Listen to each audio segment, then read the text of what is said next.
Alors, avant de regarder cette vidéo, vous devez savoir quelque chose sur moi.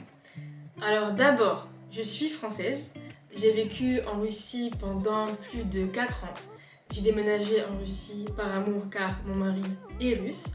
Et on a ouvert ensemble notre école de français en ligne, La Bise, il y a plus de 2 ans et demi. Je pense que c'est tout.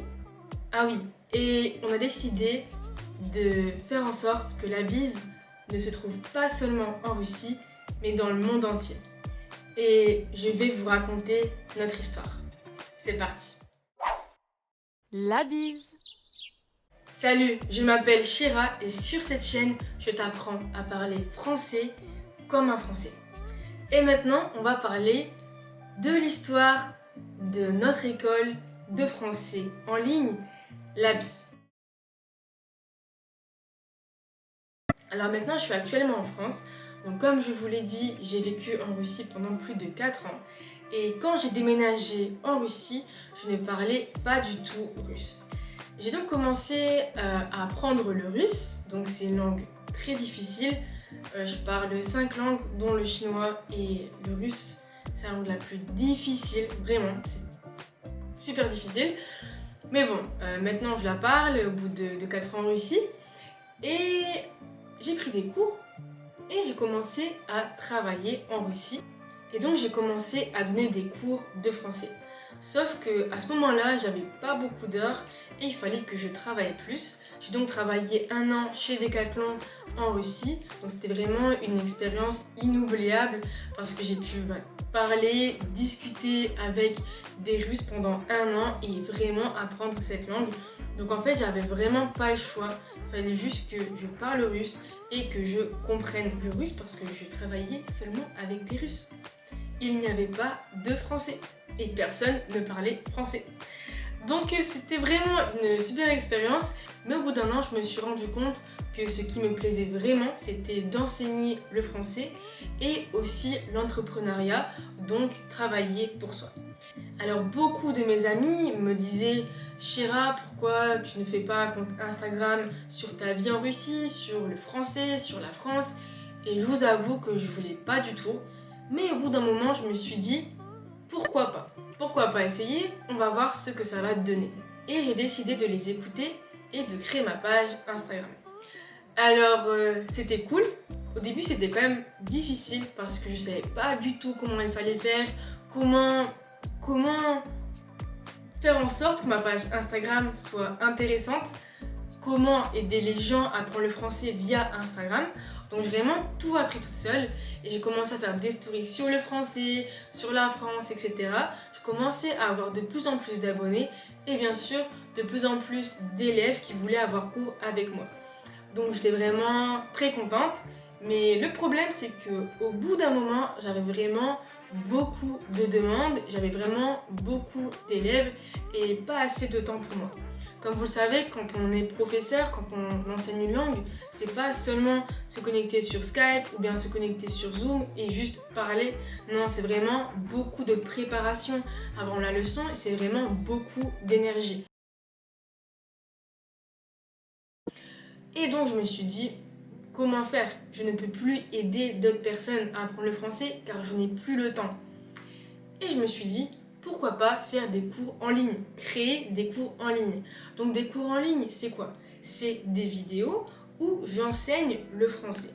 On a ensuite mis ces vidéos sur une plateforme spécialisée où les élèves peuvent faire leurs devoirs, faire des exercices. Il y a beaucoup d'exercices entre guillemets automatiques où la personne peut faire ses devoirs et directement connaître la réponse. Et notre devoir, il faut écrire des textes, s'enregistrer et parler en français pour que le professeur puisse corriger la prononciation de l'élève, etc., etc., etc. Et donc j'ai décidé de faire ça. Donc bien sûr les cours sont hyper complets, il y a de la grammaire, il y a du vocabulaire, il y a de la phonétique et bien sûr aussi il y a des leçons sur la culture française. Et donc j'ai décidé de me lancer. Et encore une fois, c'était les premières fois, donc je faisais vraiment comme je pensais qu'il fallait faire. Et en plus de ça, j'avais pas du tout de matériel, je n'avais pas de caméra, je ne savais même pas qu'on pouvait louer des studios pour créer des cours. Et j'ai tout fait moi-même, avec mon iPhone et dans ma cuisine. J'ai commencé à vendre ces cours et je vous avoue que j'ai pas eu beaucoup de ventes. En tout cas, pour la première fois, j'ai pas eu beaucoup de ventes, mais je ne me suis pas arrêtée là et j'ai continué à créer des cours de français. Mon premier cours était bien sûr pour les débutants, donc niveau A1, et j'ai continué. Niveau A1, A2, B1. Et au niveau B1, j'avais déjà fait plusieurs ventes et je me suis dit, ce serait peut-être le moment de refaire tous mes cours, tout, de les refaire dans un studio avec une meilleure qualité et un meilleur contenu. Et c'est ce que j'ai fait avec l'aide de mes profs.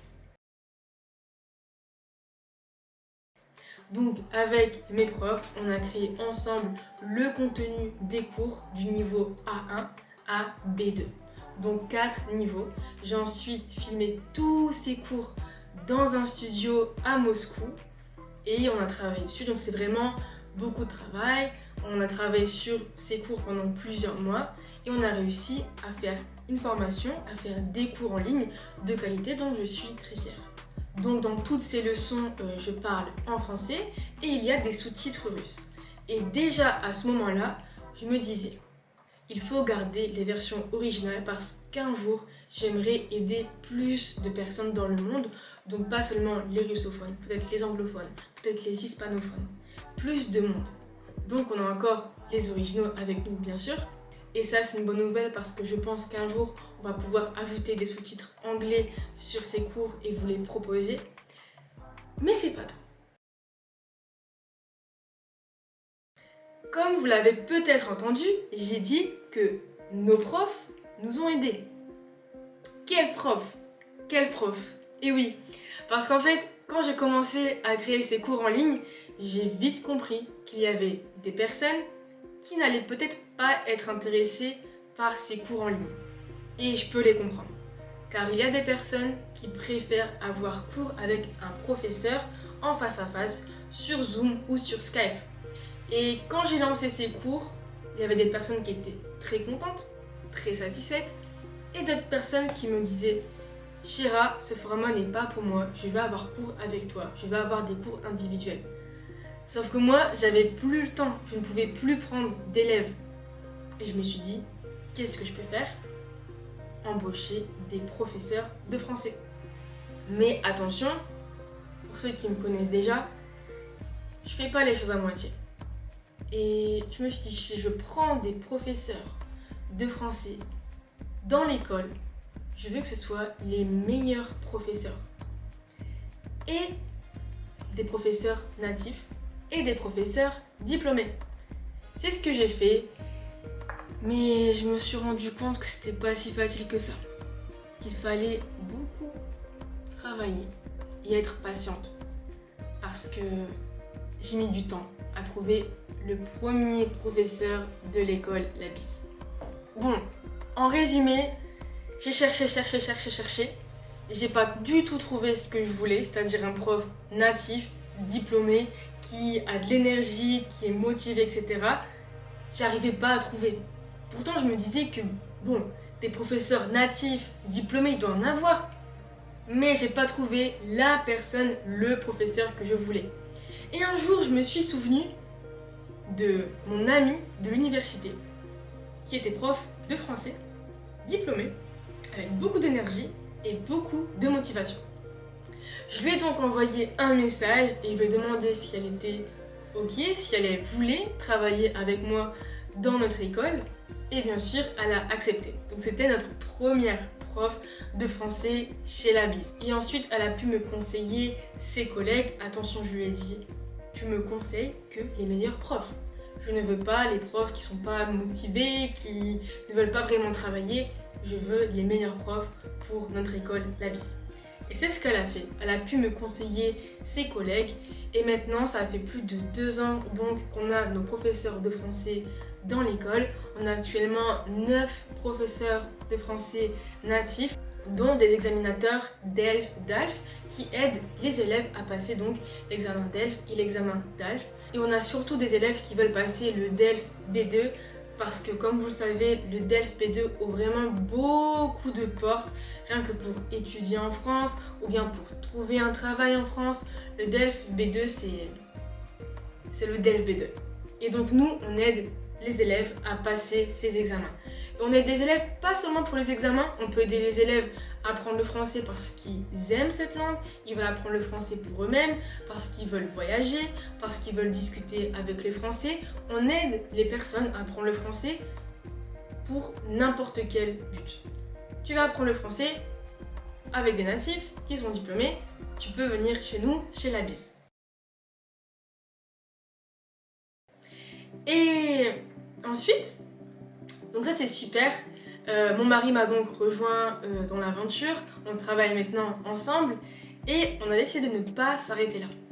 On a décidé aussi d'ouvrir un autre projet, on a créé un autre projet qui s'appelle La Bise Éducation.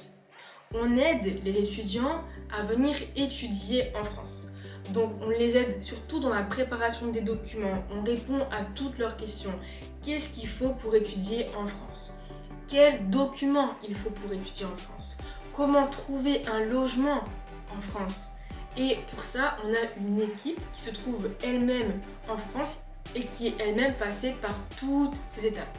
Parce que quoi de mieux que de s'adresser directement à une personne qui est déjà passée par là. Donc ça, c'est vraiment quelque chose de super parce que les étudiants qui veulent étudier en France, il y en a beaucoup et c'est vrai que ça peut être assez compliqué avec les documents, puis sur internet on a vraiment beaucoup d'informations, c'est vraiment beaucoup de temps, on ne sait pas si les informations qu'on trouve sur internet sont vraies ou sont fausses, c'est vraiment beaucoup de temps et grâce à la Bise Éducation vous pouvez juste économiser votre temps, vous pouvez gagner du temps. Donc ça c'est vraiment quelque chose dont je suis fière avec mon mari.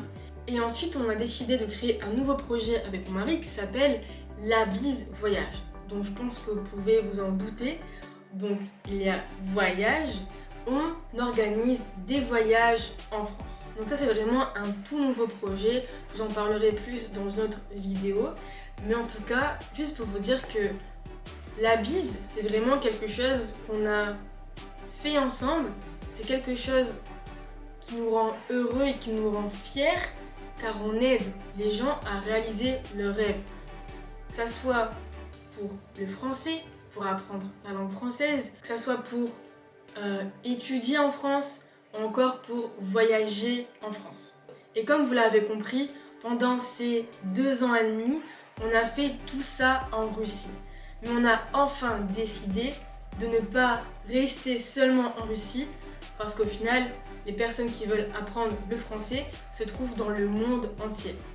Donc voilà, c'est vraiment une super nouvelle parce qu'on a enfin décidé de s'ouvrir au monde, entre guillemets, et d'enseigner le français dans le monde entier. Donc si vous avez des questions, n'hésitez pas à les écrire en commentaire. Je vous laisse aussi le lien de l'école en description sur YouTube.